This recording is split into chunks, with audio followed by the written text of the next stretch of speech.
नमस्ते. आज मी सुक्या चवळ्याचं सार केलं आहे. त्याच्यासाठी बेडकी मिरची, ओलं खोबरं, हळद, टोमॅटो, कांदा, लसूण आणि धणे आणि ही अर्धा चमचा तांदूळ आणि 3 तिरफळं असं हे वाटण तयार करून घेतलं आणि सुका चवळा ना पाण्यामध्ये भिजत करून ठेवला होता.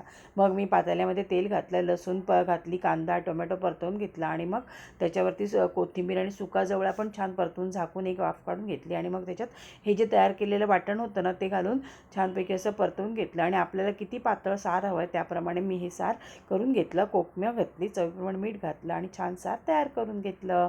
आणि त्याच्याशिवाय ना आज संध्याकाळी माझी संध्याकाळ पण पूर्ण ही चकली करण्यातच गेली, कारण आज पण मला आज चकलीची ऑर्डर होती. मग आणि ही ना एक डाळ म्हणजे तांदूळ आणि एक डाळ घालून केलेली चकली आहे. तर ती 1 किलो चकलीची मला ऑर्डर होती. मग मस्तपैकी छान अशी संध्याकाळी मी चकली तयार करून घेतली. व्हिडिओ आवडला तर लाईक, शेअर, सबस्क्राईब. थँक्यू.